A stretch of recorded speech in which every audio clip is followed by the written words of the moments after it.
An astrologer's day by R K. Narayan.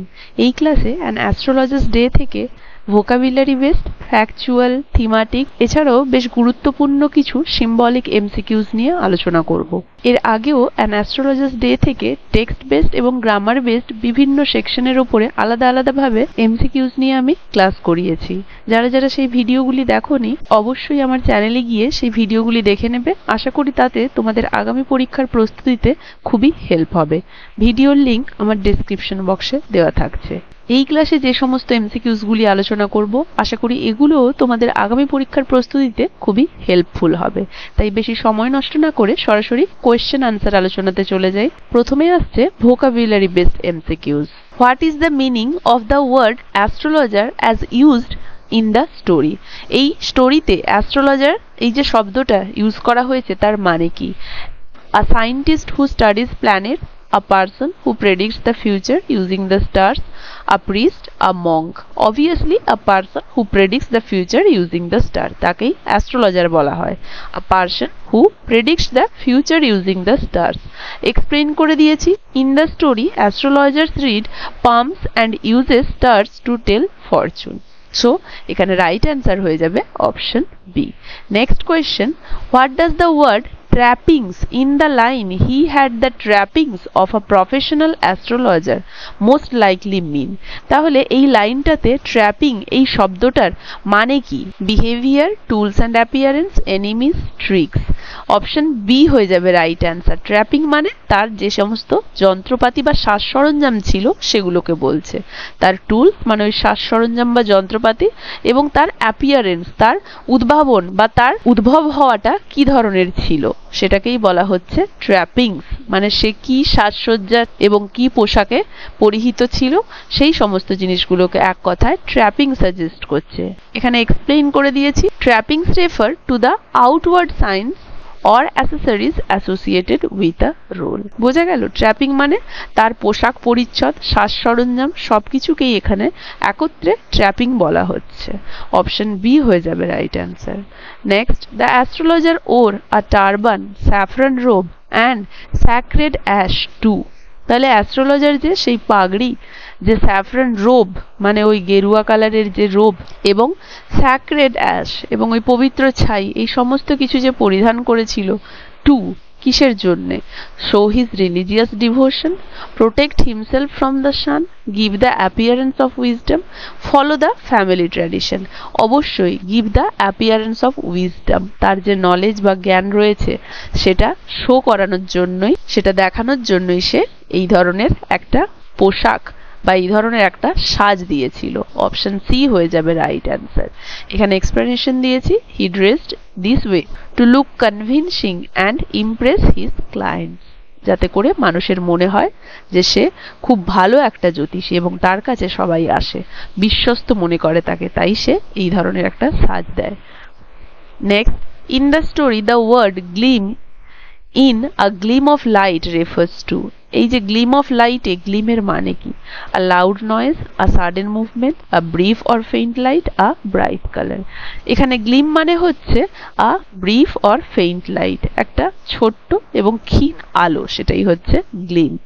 Next, what is the closest meaning of vocation in the context he had not the least intention of taking an astrology as vocation? vocation এর মানে কি এই লাইনে?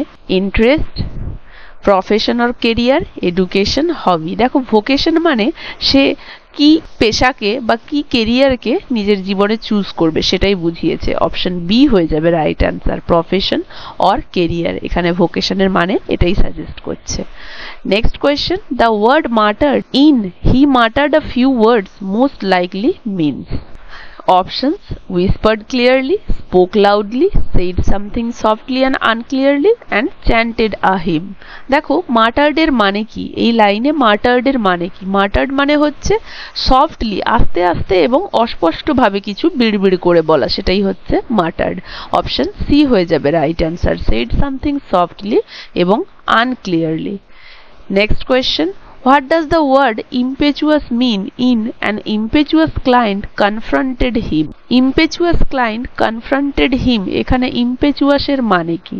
Calm and quiet, rich and famous, acting quickly without thinking, very intelligent. Impetuous এর মানে acting quickly without thinking, চিন্তা ভাবনা না করে হঠাৎ করে কিছু একটা অ্যাক্ট করে দেওয়া, মানে কিছু একটার ভান করা বা কোনো কিছুর অভিনয় করা। অপশন সি হয়ে যাবে right answer. Next question, what is the meaning of the phrase beyond redemption as used in the story? তাহলে বিয়ন্ড রিডেমশন এই গল্পে যে ইউজ করা হয়েছে এই ফ্রেজটা, এর মানে কি? Too expensive to buy, cannot be saved or improve, difficult to catch, mentally ill. দেখো বিয়ন্ড রিডেমশন মানে এখানে বলা হয়েছিল cannot be saved or improve, যেটা আর ইমপ্রুভ করা যাবে না। অপশন বি হয়ে যাবে right answer. Next, in the line the darkness suited him admirably, the word admirably means, অ্যাডমিরেবলির মানে কি এই লাইনে? Barely, poorly, perfectly, strangely.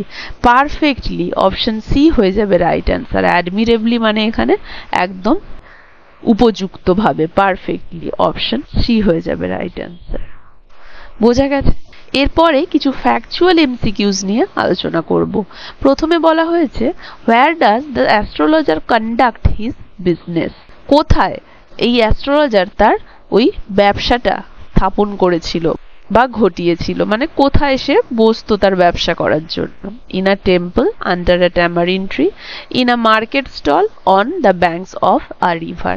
অবশ্যই আন্ডার আ ট্যামারিন ট্রি, তেঁতুল গাছের তলায়। Option B will be the right answer. Next question, what helps the astrologer attract customers? His predictions are always accurate. He wears a turban and sacred as. He has magical powers. He uses a parrot to tell fortune. তাহলে astrologer কাস্টমারদেরকে attract করার জন্য কি করেছিল, মানে কোন জিনিসটা তাকে help করতো কাস্টমার অ্যাট্রাক্ট করতে? ওই যে সে টারবান আর স্যাক্রেড অ্যাসটা পরে থাকতো, সেটাই হচ্ছে সবার কাছে আকৃষ্ট হওয়ার বিষয়বস্তু। Option B will be the right answer. Next, what time of day does the astrologer typically begins his work? দিনের কোন সময় সে সাধারণত কাজ শুরু করত? Early morning, at noon, in the evening, at midnight. দেখো সবার প্রথমেই টেক্সটে এই লাইনটা দেওয়া ছিল, punctually at midday he opened his bag and spread out his professional equipments. তাহলে মিড ডে, মধ্য দিনে, মানে ঠিক 12টা বা 12টার পরে বা তার কিছু আগে, ঠিক ওই এক্স্যাক্টলি ওই সময়টাতে সে তার ব্যবসা শুরু করত। সকালে নয়, বিকেলে নয়, সন্ধে নয়। বোঝা গেল? তাহলে রাইট অ্যান্সার হয়ে যাবে মিড ডে। দেখো আর্লি মর্নিং নয়, ইভিনিং নয়, মিডনাইট নয়, মিড ডে মানে দুপুরের সময়, অ্যাট নুন। এখানে অ্যান্সারটা ভুল দেওয়া রয়েছে, অপশন বি হয়ে যাবে right answer, at noon. Next question, what is the astrologer's real profession or qualification? He is a trained astrologer. He is a retired priest. He has no formal training. He is a scientist. তাহলে তার actual qualification বা profession কি ছিল? তার কোনো actual profession ছিল না, কোনো কিছুতেই তার ট্রেনিং ছিল না, তাই তো? তাহলে রাইট অ্যান্সার হয়ে যাবে he has no formal training. Next, what secret is the astrologer hiding? Astrologer কোন জিনিসটা লুকিয়ে রেখেছিল? He once tried to kill a man, he is actually a thief, he is not an astrologer, he use to be a prince. সে যে একটা মানুষকে খুন করে এসেছিল সেইটা সে লুকিয়ে রেখেছিল। Option A will be the right answer, he once tried to kill a man. Next question, what is the name of the person who challenges the astrologer?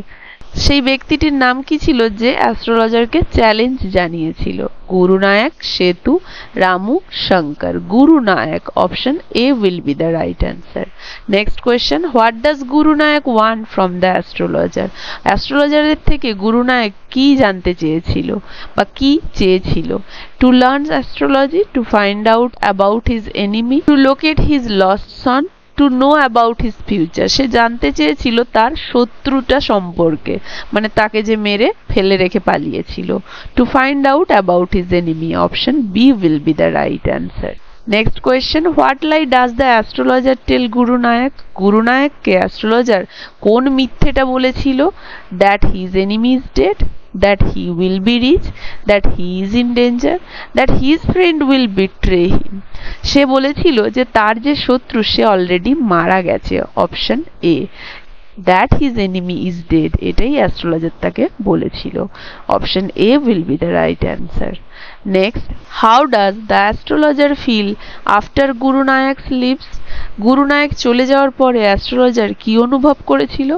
scared, relieved, angry, indifferent. relieved কারণ তাকে সবকিছু বলে দেওয়ার পরে সে যখন চলে গেল astrologer ততক্ষণে শান্তি পেল যেন, সো অপশন বি হয়ে যাবে right answer. Next, what is the twist at the end of the story? এই গল্পের শেষে কোন টুইস্টটি ছিল? The astrologer is exposed, Guru Nayak is the astrologer's brother, the astrologer had once attacked Guru Nayak, Guru Nayak is a police officer. দেখো, সেই astrologer যাকে আক্রমণ করে মেরে ফেলেছিল ভেবেছিল আজকের তার কাস্টমার এই গুরু নায়কই হলো সেই ব্যক্তি। এটাই ছিল গল্পের শেষের twist, option C will be the right answer. যে আজ তার কাস্টমার হয়ে এসছে তার কাছ থেকে বাঁচার জন্যই আজ সে কিন্তু অ্যাস্ট্রোলজার হয়ে উঠেছিল, তাই তো? কিন্তু দেখা গেল সেই ব্যক্তি আজকে তার কাছে তার কাস্টমার হয়ে পৌঁছেছে হাত দেখানোর জন্য এবং খুঁজছে তাকেই, কারণ গুরু নায়ক তাকেই তো তার এনিমি ভেবে বলেছিল যে আমি তাকে কবে খুঁজে পাবো মারার জন্য, অথচ সে দেখছে যার কাছে সে পৌঁছেছে সেই ব্যক্তি, তাই সে তাকে মিথ্যে বলে সেখান থেকে কোনো রকমে তার হাত থেকে মুক্তি পাওয়ার জন্য তাকে যথেষ্ট মিথ্যে কথা বলে দিয়েছিল এবং সেটা যাতে সে বিশ্বাস করে তার চেষ্টাও সে করেছিল। বোঝা গেল? এরপরে কিছু থিমাটিক এমসিকিউজ মানে থিম বেসড এমসিকিউজ আলোচনা করব। কোয়েশ্চেন নাম্বার 1 দেখো, what theme is most prominently explored through the astrologer's trade and interaction? কোন থিমটা এখানে ভালোভাবে বোঝা যায় তার ট্রেড এবং ইন্টারঅ্যাকশনের মাধ্যমে, মানে তার ওই যে ব্যবসা বাণিজ্য কথোপকথনের মাধ্যমে কোন থিমটা এখানে প্রকট হয়? Technology versus tradition, fate versus destiny, poverty versus wealth, religion versus superstition, fate versus destiny. এই থিমটাই বোঝা যায় এর দ্বারা, অপশন বি হয়ে যাবে রাইট অ্যান্সার। এক্সপ্লেনেশন দিয়েছি, the astrologers business থ্রাইভস because people believe in fate and seek guidance, which highlights how deeply fate governs their lives. যে অ্যাস্ট্রোলজারের এই ব্যবসাটা উন্নতি লাভ করেছিল কারণ মানুষ তার সেই গাইডলাইনকে বিশ্বাস করত, যেটা কিনা হাইলাইট করে যে মানুষ কিভাবে তাদের ভাগ্যের দ্বারা পরিচালিত হয়, তাই তো? মানুষ ভাবে যে তাদের জীবন ভাগ্যের দ্বারা পরিচালিত হয়, তাই তো তারা অ্যাস্ট্রোলজারের কাছে ছোটে। Next, what theme is revealed through the astrologer's concealed identity? Forgiveness, redemption, deception, and hidden past, social mobility. তাহলে অ্যাস্ট্রোলজারের যে ওই লুকানো আইডেন্টিটি সেটার দ্বারা কোন থিম প্রকট হয়? Deception and hidden past. The astrologer hide his past crime and true identity and this concealment is central to the story's twist. তাহলে অ্যাস্ট্রোলজার ডিসেপশন মানে প্রতারণা এবং গোপন অতীত এই থিমটাই সাজেস্ট করে, কারণ অ্যাস্ট্রোলজার তার পাস্টের কিছু জিনিস গোপন করে আজ অ্যাস্ট্রোলজার হয়ে উঠেছে, যেটা কিনা শেষে গিয়ে টুইস্ট দেখতে পাওয়া গেছে গল্পের শেষে। Next question, what kind of irony is most evident in the astrologer's encounter with his client? Verbal, situational irony, dramatic, cosmic irony. কোন ধরনের আইরানি এখানে দেখতে পাওয়া যায়? সিচুয়েশনাল আইরানি, কারণ astrologer gives a man advice about a murder he himself committed making the situation unexpectedly irony. তাহলে astrologer একটা মানুষকে অ্যাডভাইস দিচ্ছে একটা খুনের সম্পর্ক, যেটা কিনা সে নিজেই করেছিল, তাই তো? মানে সে ভেবেছিল সেই করেছে, যদিও বোঝা গেল আজ সে সেই খুনটা করেনি, তাই মানুষটা বেঁচে ফিরেছে, তবুও সেই সিচুয়েশনটাকে মেকআপ দেওয়ার জন্য সে এমন সুন্দরভাবে আইরনিক্যালি জিনিসটা করলো যেটা কিনা আনএক্সপেক্টেড, তাই এটাকে সিচুয়েশনাল আইরনি বলা যাবে। Option B will be the right answer. Next, what is the concept of justice addressed in the story? Through the legal system, through religious rituals, through karmic balance, through revenge. through karmic balance. Astrologer believes justice has been served when he discovers that his victim survived and has moved on, suggesting a kind of natural karmic resolution. Karmic মানে হচ্ছে কর্মফল, মানে নিজের কর্ম দ্বারা সম্পাদিত, কার্য সম্পর্কিত, ঠিক আছে? তাহলে অ্যাস্ট্রোলজার বিশ্বাস করে যে justice has been served when he discovers that his victim survived, যে যখন সে খুঁজে পেল যে তার যে ভিকটিম সে কিন্তু বেঁচে রয়েছে, and has moved on, এবং সে চলে গিয়েছে, suggesting a kind of natural karmic resolution. এটা যেন একটা প্রকৃতিগতভাবেই মানে কর্মফল হিসেবেই যেন একটা সমাধান হয়ে গেল এটা সবকিছুর। কারণ সে যাকে খুন করেছে ভেবেছিল, দেখা গেল সে মানুষটি বেঁচে আছে এবং সে এই সিচুয়েশনে দাঁড়িয়ে এমন কিছু কথা বলল যাতে তার কাছ থেকে তার মুক্তিও পাওয়া গেল। অতএব যেন এটা প্রকৃতিগতভাবেই সমাধান হয়ে গেল জিনিসটার, তার মাথা থেকে সেই বোঝাটা নেমে গেল। সো এখানে জাস্টিস হয়েছে কার্মিক ব্যালেন্সের দ্বারা। অপশন সি হয়ে যাবে right answer. Next, what does the story suggest about why people visit astrologers? কেন মানুষেরা অ্যাস্ট্রোলজারকে ভিজিট করে? এই গল্পটা কি সাজেস্ট করে? They are deeply religious, they enjoy superstitions, they are curious about science, they are desperate for answers and reassurance. Right answer হয়ে যাবে option D. মানুষ ডেসপারেট হয়ে ওঠে উত্তর পাওয়ার জন্য, তাদের মনে সবকিছু নিয়ে যা যা জিজ্ঞাসা তার উত্তর জানতে চায় তারা ভবিষ্যতের, এবং রিঅ্যাসিওরেন্স এবং শিওর হয়ে যেতে চায় যে সেটাই হবে কিনা তাদের সাথে। সেজন্যই বেশিরভাগ মানুষ কিন্তু অ্যাস্ট্রোলজার্সের কাছে ছোটে। এটাই হয়ে যাবে রাইট অ্যান্সার। এখানে এক্সপ্লেনেশন দিয়ে দিয়েছি। Clients want comfort and confirmation of their hopes, fears, and the astrologers used vague yet convincing insight to satisfy them. তাহলে মানুষ তাদের জিজ্ঞাসা, তাদের কমফোর্ট, কনফার্মেশন এই সমস্ত কিছুর উদ্দেশ্যে আশা, ভয় এই সব কিছু নিয়ে ছুটে যায় অ্যাস্ট্রোলজারের কাছে, এবং অ্যাস্ট্রোলজার এইগুলো স্যাটিসফাই করার জন্যই তাদেরকে বিভিন্ন ধরনের কথা বলে। অতএব এই জিনিসটাই হয়ে যাবে রাইট অ্যান্সার। নেক্সট কিছু সিম্বলিক এমসিকিউজ আলোচনা করব অ্যাস্ট্রোলজার্স ডে থেকে। Question number 1, what does the astrologer's forehead mark symbolize in the story?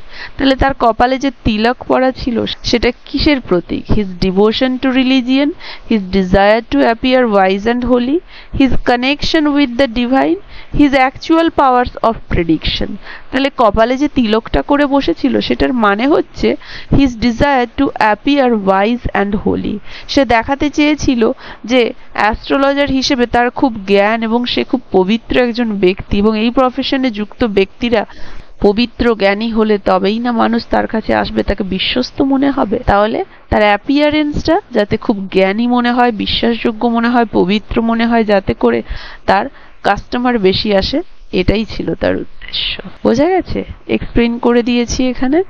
Next, the astrologer sets up his practice under a tamarind tree. What does the tree symbolize in the story? সেই তেঁতুল গাছটা এই গল্পে কিসের প্রতীক? Natural protection and knowledge, escape from urban life, the unpredictability of fate, a safe cover for hiding the past.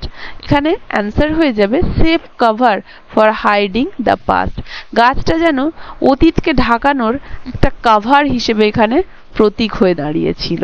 বোঝা গেছে? এগুলো কিন্তু খুবই ইম্পর্টেন্ট, কারণ এই গাছটাও কিসের প্রতীক সেটাও এখানে কিন্তু দেওয়া রয়েছে। Next, the astrologer's use of vague language and general statements symbolizes his limited vocabulary, the power of observation over actual knowledge, divine inspiration, cultural superstitions. Answer option B হয়ে যাবে রাইট অ্যান্সার। কারণ সে প্রথমে নিজে বলতো না, অবজার্ভ করতে চাইতো। এটাই হচ্ছে প্রকৃত জ্ঞান থাকার ওপরে অবজারভেশনের ক্ষমতা। যাদের প্রকৃত জ্ঞান নেই তাদেরকে কিন্তু অবজার্ভ করেই শিখতে হবে, আর এটার জন্যই সে কিন্তু অস্পষ্ট কথা বলতো এবং সময় দিত সামনের জনকে বলার, তাকে অবজার্ভ করতো সে। সো অপশন বি হয়ে যাবে রাইট অ্যান্সার। এখানে এক্সপ্লেইন করে দিয়েছি। Next question, darkness and light are recurring elements, what does the darkness symbolize in the story? Darkness এখানে কি সিম্বল হিসেবে ইউজ হয়েছে? Peace and comfort, hidden truths and moral ambiguity, religious enlightenment, end of the day's work. Right answer হয়ে যাবে hidden truths and moral ambiguity, মানে গোপন সত্যি এবং নৈতিক যে অ্যাম্বিগুইটি। অ্যাম্বিগুইটি মানে কি, যেটা ভগ, অস্পষ্ট।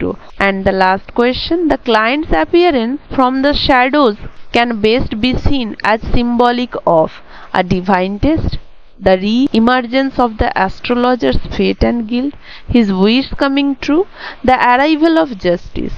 তাহলে the client's appearance মানে যে ক্লায়েন্টরা আসবে তাদের যে অ্যাপিয়ারেন্সটা from the shadow ওই ছায়া থেকে can best be seen as symbolic of, ছায়া থেকে তাদের আশাটা কিসের প্রতীক? The reemergence of the astrologer fate and guilt. তাহলে অ্যাস্ট্রোলজারের ভাগ্যের এবং তার অনুশোচনার যে পুনরায় উদ্রেক সেটাকেই সাজেস্ট করছে, মানে সেই ক্লায়েন্টের ছায়া থেকে ক্রমশ প্রকাশ্যে এগিয়ে আসাটা অ্যাস্ট্রোলজারের ভাগ্য এবং অনুশোচনার পুনরুদ্রেকের প্রতীক হয়ে দাঁড়িয়েছে, তাই তো? কারণ গুরুনায়ক ওই শ্যাডো পেরিয়ে তার যখন অ্যাপিয়ারেন্স বা উদ্ভাবন ঘটলো অ্যাস্ট্রোলজারের সামনে, তখন অ্যাস্ট্রোলজারের রি ইমার্জেন্স পুনরুদ্রেক হলো ফেট এবং গিল্টের, তাই তো?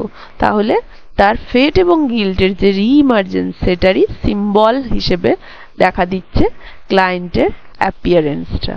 বোঝা গেল? এখানে এক্সপ্লেইনও করে দিয়েছি। The sudden appearance of the man he thought he had killed brings back the past, symbolizing unresolved guilt. তাহলে হঠাৎ করে সেই মানুষের উদ্ভব যাকে সে ভেবেছিল সে মেরে দিয়েছে, সেই মানুষের ফিরে আসাটা আর কি বয়ে আনলো? অতীতটাকে বয়ে এনেছিল। কিসের প্রতীক হিসেবে? আনরিজলভড গিল্ট, সেই সমাধানহীন অনুশোচনার। কারণ সে অনুশোচিত হয়েছিল যে সে মার্ডারার, এবং সেটার সমাধান হয়নি তখনও পাস্টে। অতএব সেইটারই যেন সিম্বল হিসেবে এটা দেখা দিয়েছিল। বোঝা গেল? তো এই ছিল অ্যাস্ট্রোলজার্স ডে থেকে সমস্ত ধরনের thematic, factual, vocabulary based MCQs. আশা করি প্রথম থেকে শেষ পর্যন্ত সবাই বুঝতে পেরেছো, কারো কোথাও অসুবিধে নেই। ভিডিওটা কার কেমন লাগলো জানাবে, ভালো লাগলে একটা লাইক আর শেয়ার করে দেবে। আর যারা যারা চ্যানেলটা এখনো সাবস্ক্রাইব করনি, কাইন্ডলি চ্যানেলটা সাবস্ক্রাইব করে দেবে, এবং এই ধরনের আরো ভিডিওস পেয়ে যেতে চ্যানেলটা ফলো করে অবশ্যই বেল আইকনটা প্রেস করে দেবে। এই ক্লাসটা তাহলে এখানেই শেষ। দেখা হচ্ছে পরবর্তী ক্লাসে অ্যাস্ট্রোলজার্স ডে থেকে আরো এক সেট এমসিকিউস নিয়ে।